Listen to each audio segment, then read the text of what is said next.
Est-ce que tu peux te présenter? Alors, donc moi je m'appelle Justine Verbroek et je suis chargée de mission de l'ARAR. Donc l'ARAR qui est l'association des acteurs du réemploi de Bourgogne-Franche-Comté. Je suis arrivée à l'ARAR en 2021, en février, et avec la casquette directement de chargée de mission, avec pour mission en fait, chargée de mission qui étant très vaste, mais de coordonner, d'animer et de structurer le réseau. Et je suis actuellement seule salariée du réseau. Qu'est-ce que le réemploi et en quoi le réemploi solidaire est différent du réemploi lucratif? Le réemploi, de manière générale, c'est vraiment l'action de donner une seconde vie à un objet qui est en état de fonctionner ou qui peut être réparé.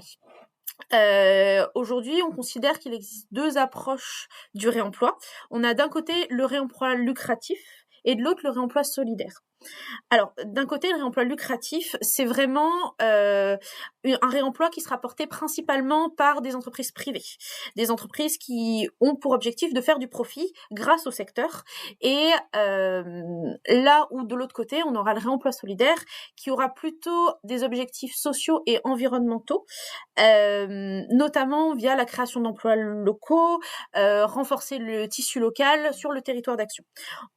C'est deux visions du réemploi qui sont pas forcément opposées.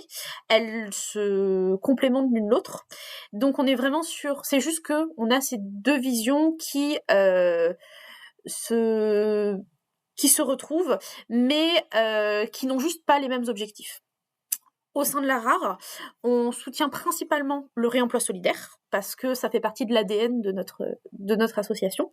Mais on a pour mission de faciliter l'accès et les échanges et les collaborations entre l'ensemble des structures du réemploi et donc pas que du réemploi solidaire, l'ensemble des structures de l'écosystème, donc à la fois les structures du réemploi solidaire mais aussi les structures du réemploi lucratif. Est-ce que tu peux nous donner des exemples? Alors quand je parle d'acteurs du réemploi solidaire, par exemple, je parle principalement de ressourcerie-recyclerie. Alors on y viendra après, mais ce sont des acteurs qui sont plutôt à but associatif. Donc ce sont des structures qui n'ont pas pour... En fait, quand on parle du réemploi solidaire, on peut aussi utiliser le terme de réemploi non lucratif.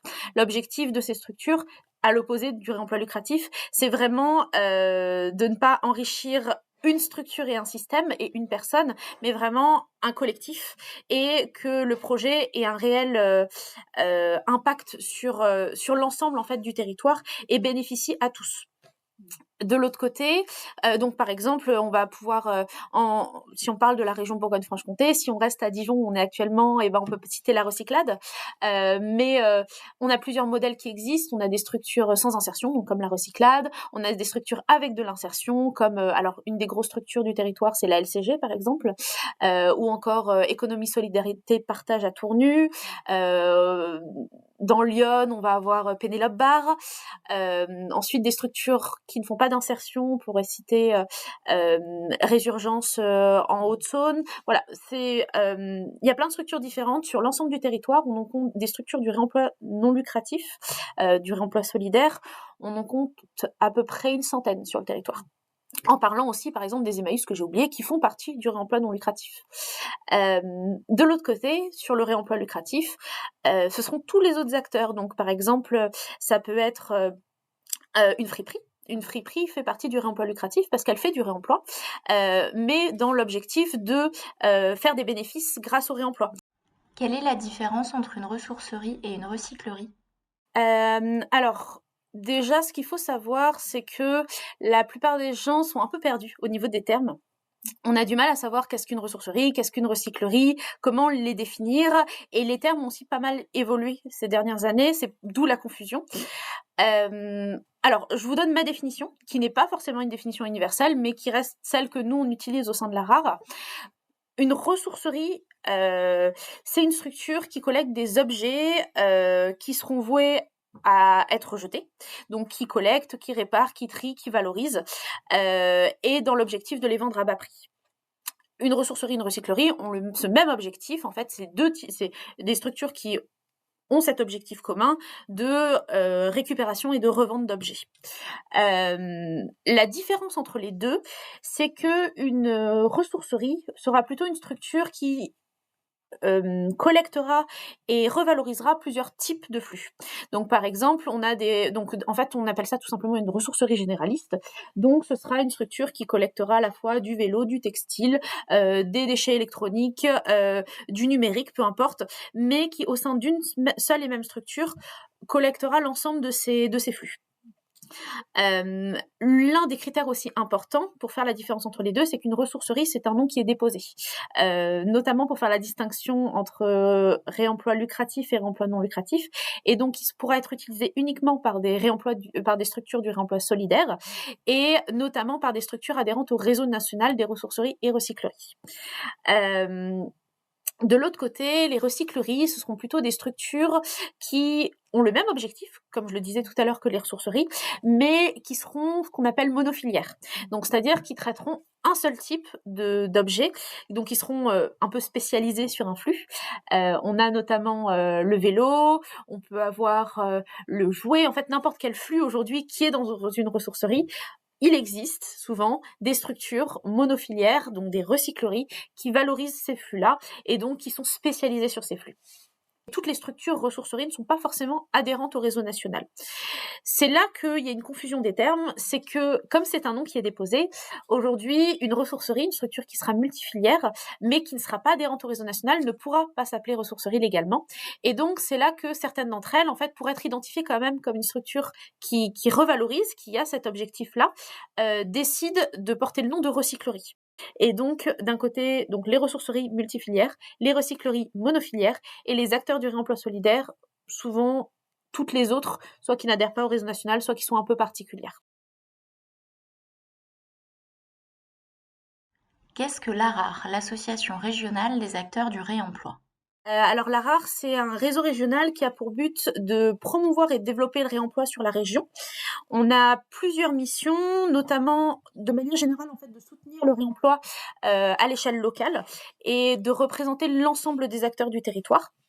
On est en fait comme n'importe quel réseau, on a vraiment un but de partager les expériences, les informations, de former, d'animer. En fait, c'est le but de tout réseau. Et on essaye de mettre en place des actions qui visent à sensibiliser, notamment le grand public, mais aussi les collectivités, les acteurs du territoire aux enjeux liés au réemploi.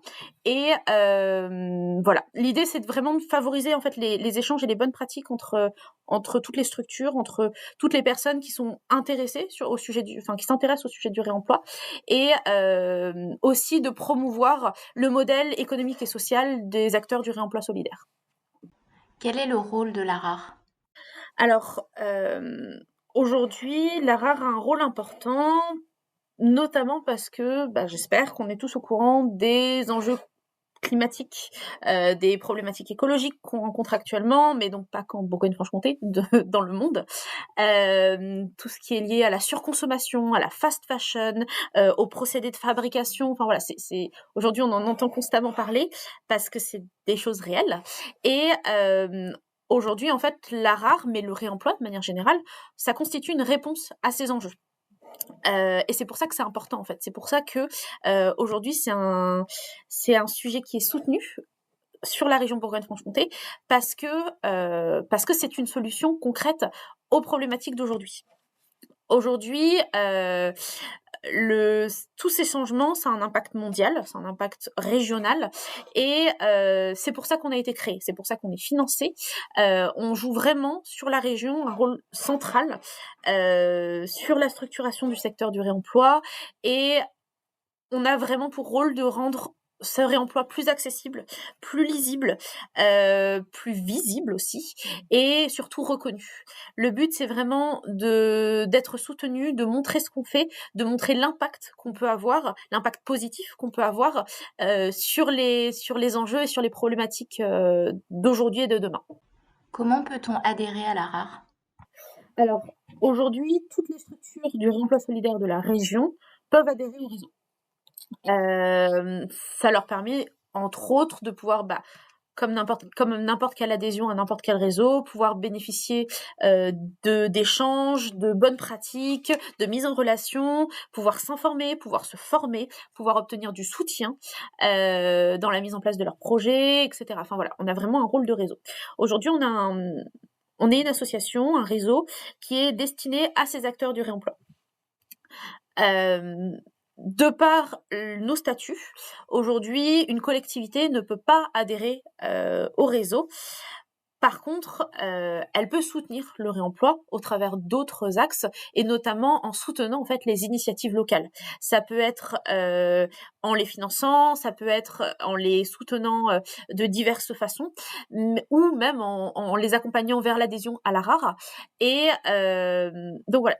Une collectivité ne peut pas directement adhérer à la RAR, par contre, elle peut soutenir la structure locale qui peut, elle, adhérer à la RAR ou le porteur de projet en fonction de l'état d'avancement de la structure.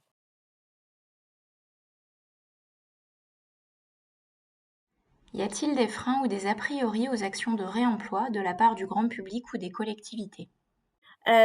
Alors, comme sur tous les sujets, il y a bien sûr des a priori, et donc qui ont un impact en fait sur le développement du réemploi.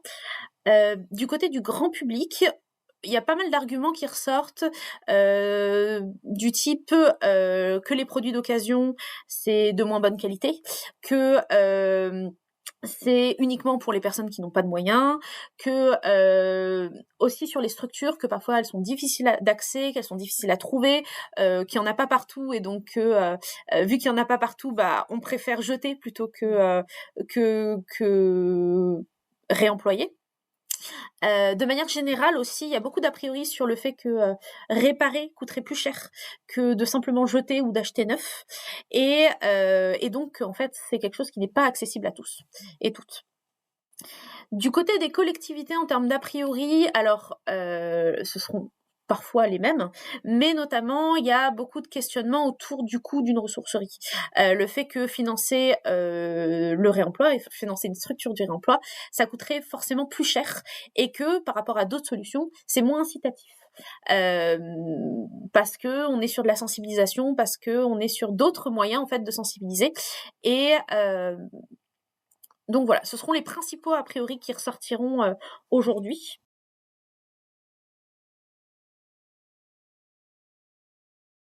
Quels sont les enjeux pour la mise en œuvre du réemploi et quel est le rôle des collectivités pour répondre à ces enjeux? Alors, comme je le disais tout à l'heure, les enjeux qui sont liés au réemploi, elles concernent tout le territoire national. Par contre, là où on fait la différence, c'est que les solutions, aujourd'hui, elles sont en local. Aujourd'hui, on trouve bien sûr des solutions qui touchent l'ensemble du territoire national, mais aujourd'hui, l'important, pour nous en tout cas, c'est vraiment l'échelle locale, l'échelle régionale, voire territoriale, voire départementale. Enfin voilà, on est vraiment sur du micro par rapport au macro. Aujourd'hui, on constate que une structure du réemploi qui fonctionne, c'est une structure qui répond à un besoin de son territoire. Et parce que il y a un besoin identifié, parce qu'aujourd'hui, elle vient combler un manque et répondre à un enjeu plus large autour de l'impact écologique, l'impact social. Ça explique d'ailleurs pourquoi les ressourceries et recycleries prennent plein de formes différentes. On a, comme je le disais tout à l'heure, des structures de l'insertion. On a des structures qui ne font pas d'insertion. On a des structures qui sont uniquement basées sur un collectif bénévole ou citoyen. On a des structures qui comptent plusieurs centaines de salariés quand d'autres sont à 3. Voilà, on est vraiment sur des modèles très variés parce qu'elles répondent justement à un besoin local et parce qu'elles viennent parce qu'elles sont ancrées sur leur territoire d'action et elles sont là pour répondre en fait à ce besoin-là. Aujourd'hui, les collectivités agissent sur leur territoire, agissent en local justement, et c'est à cette échelle-là qu'elles ont un rôle en fait hyper important pour l'évolution de ces structures. C'est grâce à elles qu'une structure peut voir le jour, qu'une structure peut émerger, qu'une structure peut se développer, en fait, tout simplement, et qu'on peut passer de l'initiative citoyenne à une structuration large qui va pouvoir avoir un vrai impact social et environnemental sur le territoire.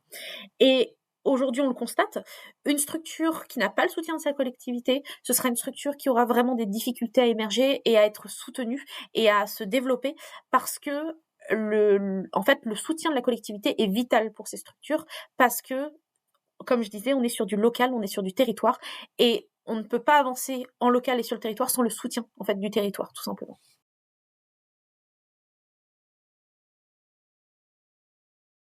Quels sont les défis pour la mise en œuvre d'actions du réemploi? Alors, un des premiers défis, mais c'est malheureusement le cas pour tout le monde, c'est, comme on le disait, le volet financier. En fait, aujourd'hui, on peut le dire, l'argent, c'est un peu le nerf de la guerre et pour les structures du réemploi, c'est le cas aussi, comme toutes. Aujourd'hui, l'installation d'une ressourcerie, ça a des coûts. Ça a des coûts qui peuvent être élevés et il est nécessaire de pouvoir mobiliser des pistes de financement pour ces structures, que ce soit au travers de subventions publiques, de soutien privé dans le cadre de partenariats, ou même des revenus qui sont liés aux ventes et aux prestations. Mais dans tous les cas, le principal défi pour les structures, c'est le volet financier. Il y a un autre défi qui est important, c'est aussi sur le volet humain, en fait. Toute la partie ressources humaines, moyens humains, mais qu'elles soient salariées ou bénévoles, tout simplement, c'est comment est-ce qu'on trouve des personnes, une équipe compétente pour pouvoir former pour pouvoir porter le sujet. Aujourd'hui, gérer une ressourcerie, c'est un travail au quotidien. C'est du tri, de la réparation, de la valorisation, de la vente, sans parler en plus de toute la partie sensibilisation, des liens avec les partenaires. On est vraiment sur une structure en fait qui a de multiples actions et donc pour pouvoir répondre à ces actions, il faut du monde derrière pour porter le projet. Aujourd'hui, certaines structures, alors un certain nombre de structures portent ce projet de manière bénévole, avec des salariés, mais s'appuient principalement sur de la main-d'œuvre bénévole, qui reste quand même importante, mais qui peut, pour certaines, être risquée aussi, parce que des bénévoles, ça va, ça vient. Et d'où l'importance d'avoir un projet avec une base solide et avec un noyau humain important et solide. De l'autre côté, comme je le disais, il y a plusieurs modèles et il y a aussi beaucoup de modèles qui se montent en insertion, donc qui ont pour objectif de recruter et former des personnes en insertion sur le territoire. Par contre, c'est important de savoir que c'est un modèle qui aujourd'hui est en danger. Aujourd'hui, de par les aides au poste qui sont de moins en moins importants dans le cadre de l'insertion, c'est un modèle qui est obligé d'être repensé et donc qui met en danger en fait un nombre important de structures parce qu'aujourd'hui c'est plus de 70% des structures qui sont en modèle d'insertion et qui voient en fait leur modèle être complètement devant être complètement repensé au risque de devoir fermer leurs portes dans un avenir plus ou moins proche. Et donc voilà, donc aujourd'hui, toute la partie ressources humaines, c'est un vrai enjeu pour ces structures. Comment réussir à avoir des moyens humains, avoir des personnes autour qui portent le projet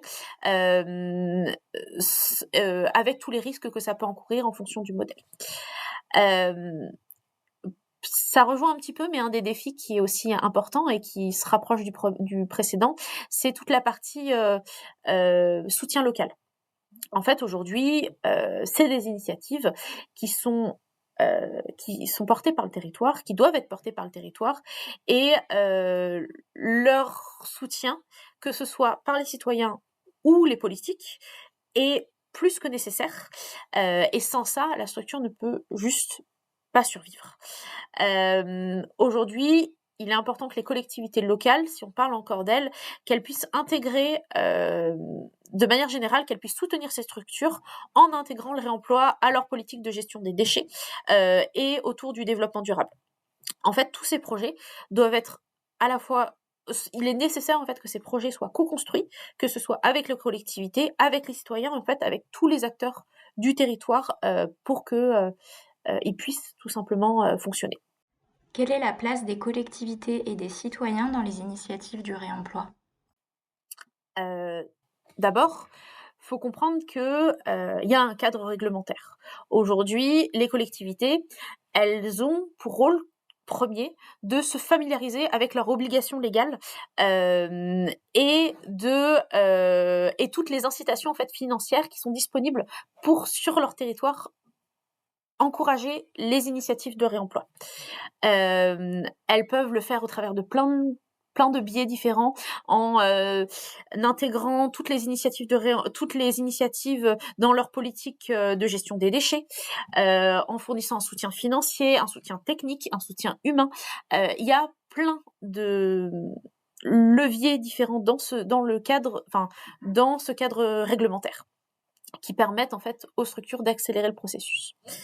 On l'a cité à plusieurs reprises, mais c'est important de le souligner à nouveau, c'est vraiment le levier financier. En fait, encore une fois, c'est l'un des plus impactants pour les structures. Que ce soit, ça peut être fait tout simplement au travers d'un partenariat. C'est d'ailleurs le cadre le plus sécuritaire pour les structures. C'est un contrat de prestation de collecte ou même d'animation et de sensibilisation. Ça peut être des soutiens financiers à la tonne revalorisée. Ça peut être des aides à l'investissement. Il y a plein de modèles qui existent, il y a plein de façons de le faire, il y a plein de façons de financer, mais aujourd'hui, le soutien financier est primordial.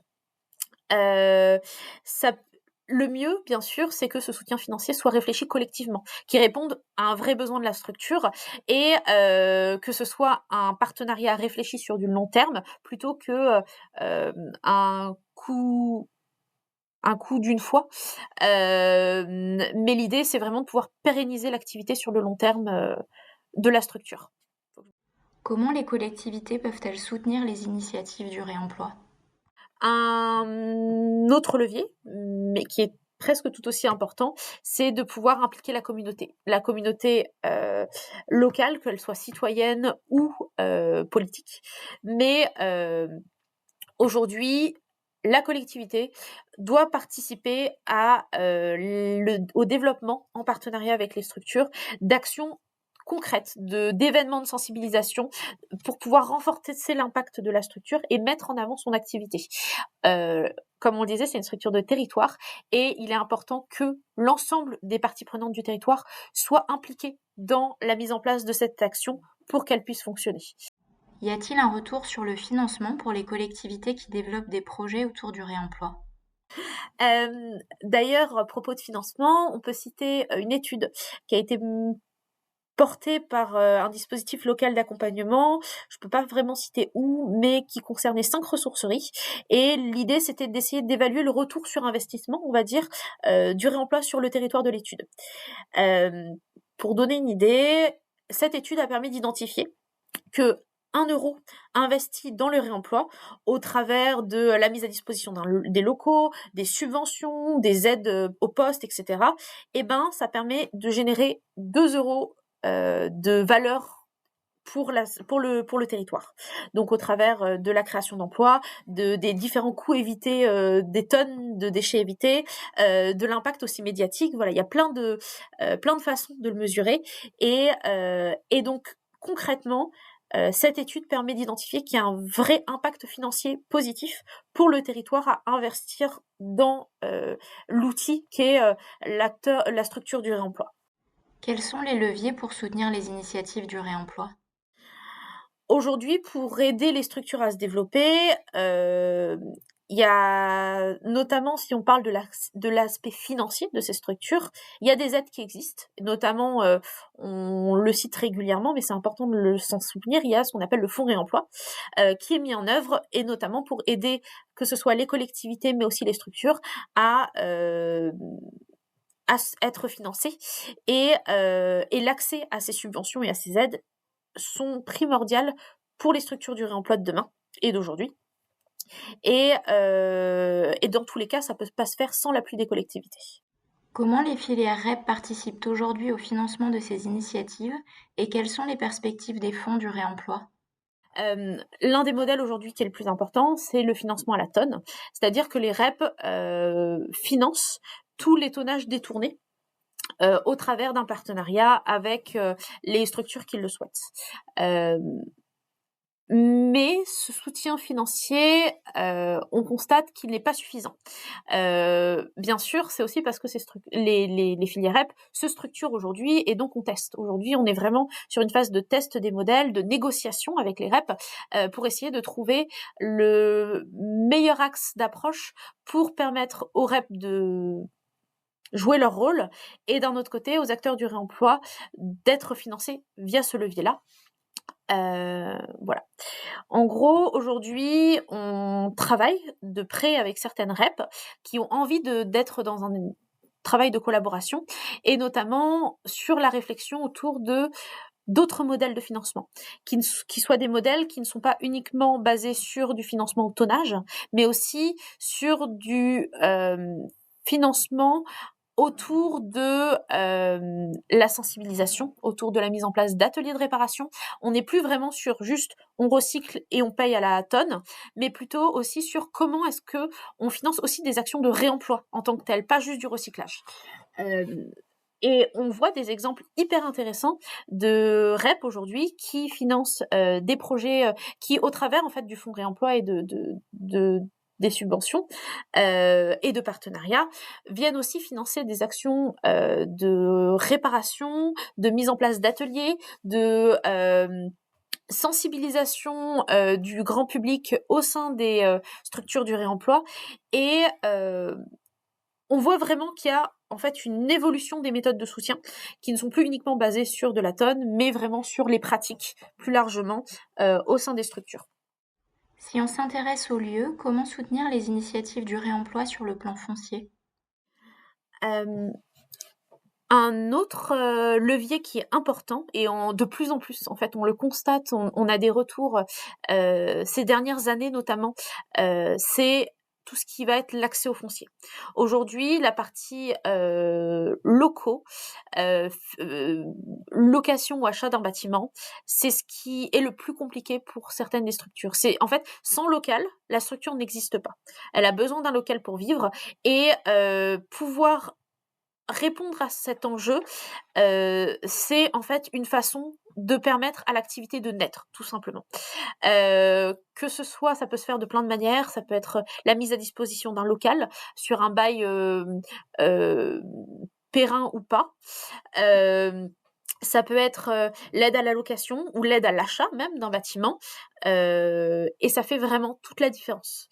C'est ça qui permet à la structure aujourd'hui de pouvoir démarrer son activité. Sans local, il n'y a pas d'activité. Peut-on parler plus en détail de l'accompagnement des collectivités aux initiatives du réemploi? Pour ceux et celles que ça intéresse, aujourd'hui, il y a qui veulent un peu approfondir un peu ce sujet sur les leviers et le rôle des collectivités.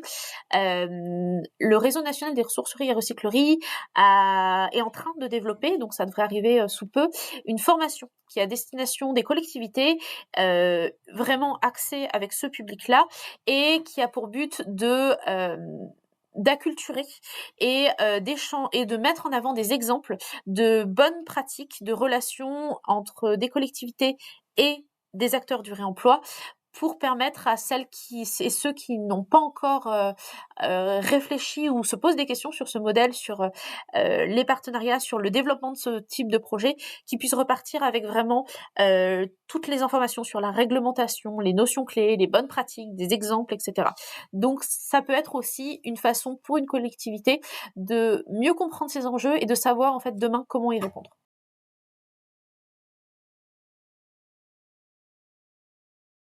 Quel est l'impact des initiatives du réemploi? Aujourd'hui, si ces structures voient le jour, c'est pas que pour des raisons environnementales.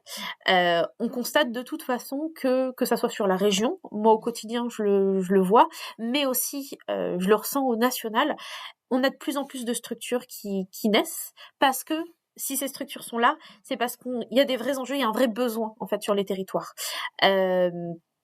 Et notamment sur des milieux très ruraux.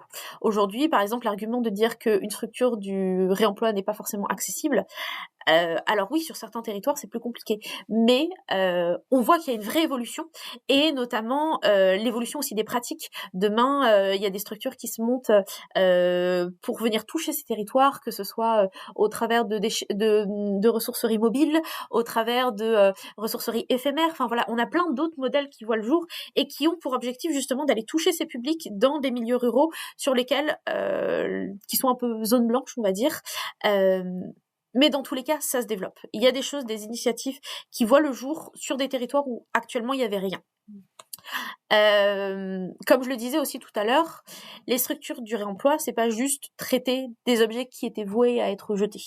C'est aussi créer du lien, en fait, entre les acteurs locaux, entre les acteurs du territoire, entre les citoyens du territoire. Et on a à la fois le lien formel et informel, c'est-à-dire à la fois le lien entre les bénévoles, entre les clients, entre donc les usagers, entre les salariés des structures, mais aussi le lien entre guillemets plus formel, c'est-à-dire que aujourd'hui les structures vont créer de l'emploi local, non délocalisable, et vont répondre en fait à un besoin sur certains territoires d'insertion professionnelle, par exemple, parce qu'on est sur des métiers qui sont accessibles et qui permettent de former et de remettre dans le pied entre guillemets à l'emploi sur certains territoires à des personnes, notamment des territoires ultra ruraux, de personnes qui ne trouvaient pas forcément d'emploi sur ces territoires.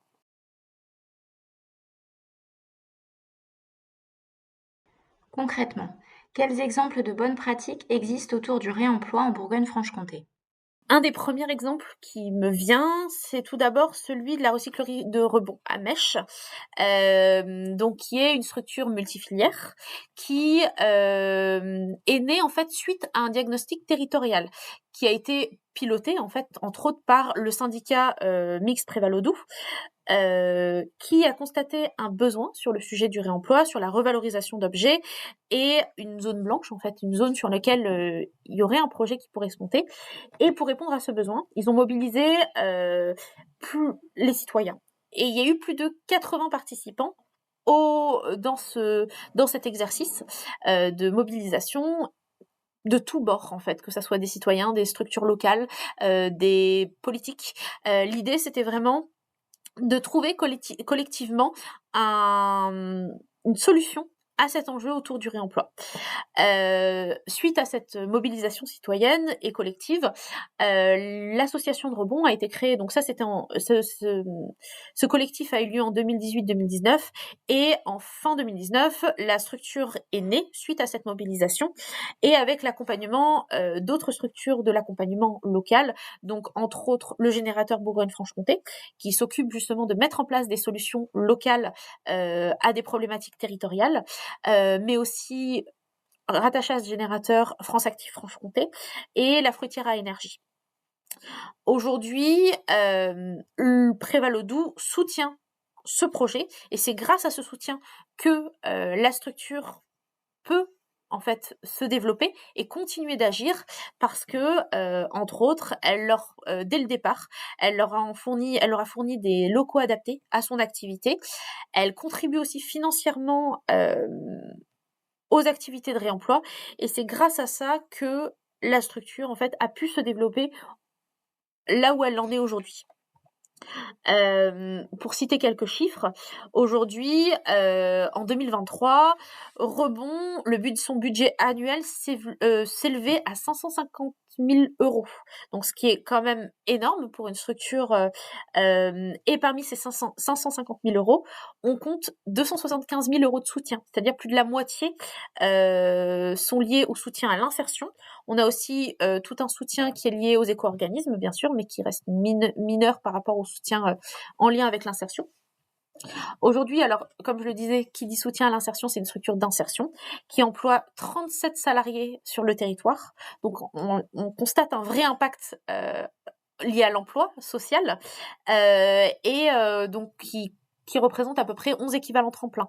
Donc, il y a 37 personnes sur le territoire qui, grâce à cette structure, ont pu retrouver de l'emploi, en fait, se remettre dans le circuit de l'emploi.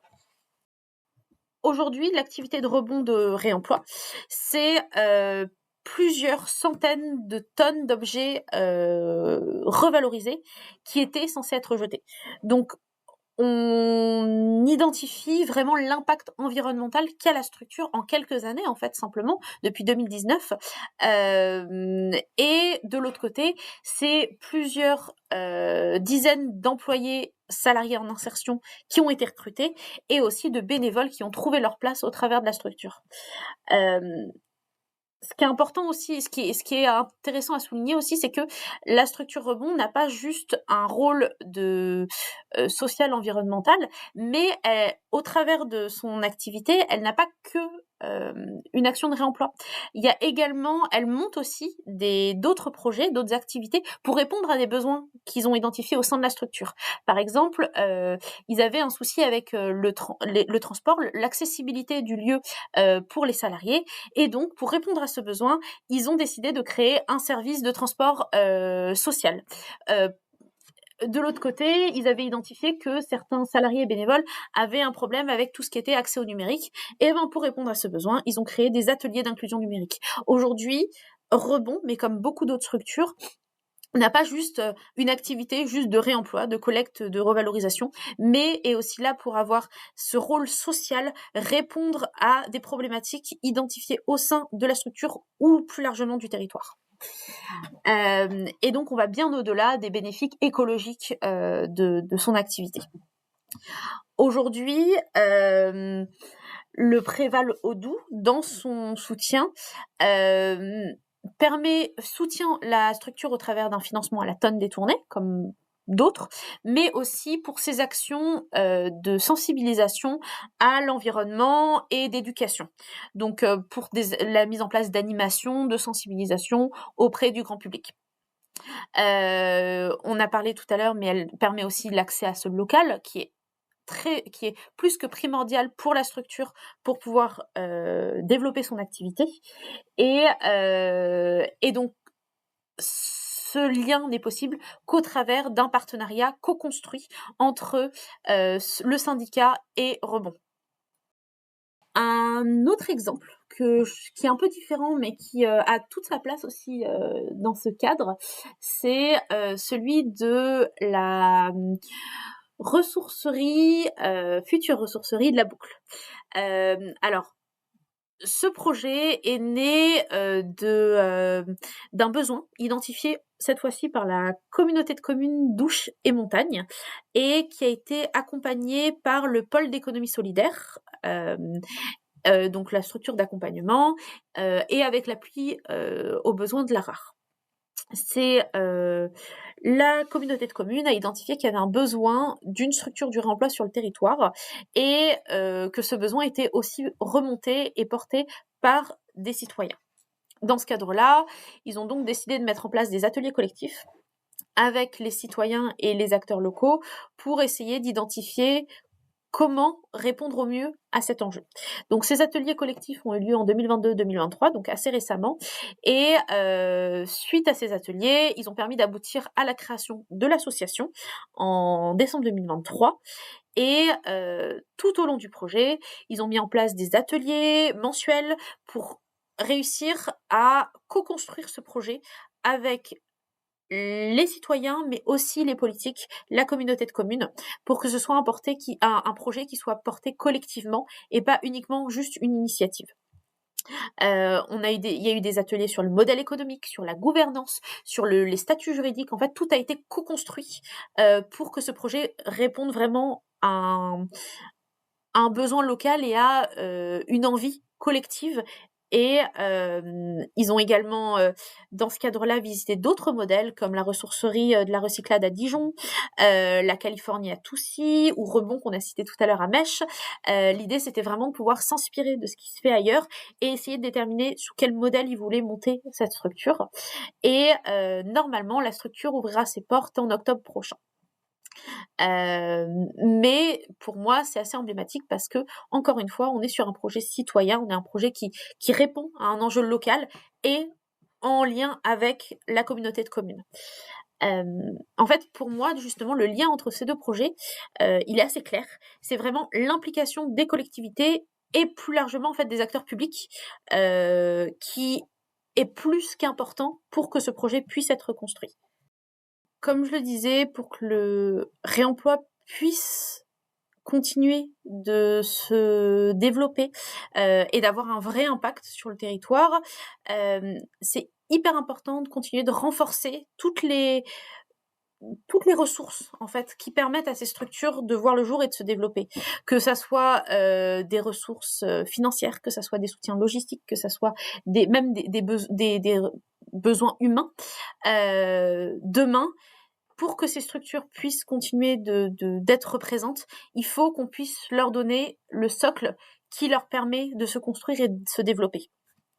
Et bien sûr, ça peut pas se faire sans être dans une démarche de co-construction. Parce qu'on le voit, les projets qui fonctionnent tout seuls dans leur coin, ça ne fonctionne pas. On a besoin de travailler avec les collectivités, on a besoin de travailler avec les acteurs locaux. Et pour ça, les collectivités doivent aussi jouer ce rôle de facilitateur, facilitatrice de l'accès à ces ressources. C'est aussi, comme je le disais, important de développer ces partenariats entre les acteurs publics, les acteurs privés, les acteurs associatifs. En fait, l'idée, c'est vraiment de pouvoir créer sur le territoire un écosystème demain qui soit favorable au développement du réemploi. Et ça, sans les collaborations, sans ce lien de territoire, sans ce lien entre les acteurs, ça peut pas se faire. Il faut vraiment permettre de mutualiser à la fois les ressources et les compétences de chacun pour pouvoir permettre au réemploi d'émerger sur certains territoires ou de se développer sur d'autres, et avec l'ensemble des parties prenantes locales. Et de toute façon, je pense que le plus important, que ça soit en région ou de manière plus large, c'est de se rendre compte que le réemploi, c'est pas une contrainte en fait. C'est à la fois une opportunité, mais c'est surtout un devoir. Demain, en fait, on n'a plus le choix. On doit aller vers des solutions de ce type-là.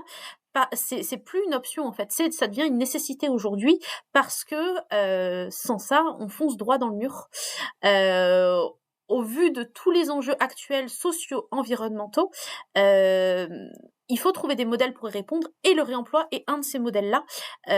Et c'est en agissant collectivement qu'on pourra trouver des solutions et qu'on pourra aller évoluer et réfléchir aux enjeux de demain et aux solutions de demain. Quel rêve pour le réemploi à l'horizon 2030 en Bourgogne-Franche-Comté? Si on rêvait un petit peu dans un scénario idéal en 2030, les déchets n'existeraient plus. On n'aurait plus on n'aurait plus de déchets et parce qu'on n'en produirait plus, parce qu'on aurait eu conscience des enjeux écologiques et qu'on aurait pris conscience de l'impact humain sur la planète. Et dans un monde où les déchets n'existent plus, il n'y a plus de ressourcerie. En fait, aujourd'hui, ou en tout cas, pas sur le modèle qu'on connaît aujourd'hui des structures du réemploi. En 2030, s'il n'y a plus de déchets, on serait vraiment sur... les structures du réemploi seraient toujours là, en fait. Parce que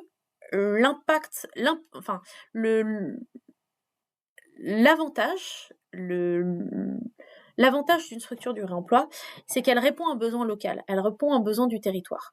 Demain, s'il n'y a plus de déchets, les structures continueront de répondre à un besoin local parce que, comme je le disais, le réemploi et ces structures, on n'est pas uniquement sur la revalorisation d'objets. On a un impact social tout aussi important. Et dans un monde dans lequel demain il n'y a plus de déchets, les structures ne feront plus de la revalorisation d'objets et de la revente d'objets, mais on sera davantage sur un modèle qui sera axé sur des espaces de services, d'échange, de ce qu'on appelle aujourd'hui et qui ressort de plus en plus, tout ce qui touche à l'économie de la fonctionnalité.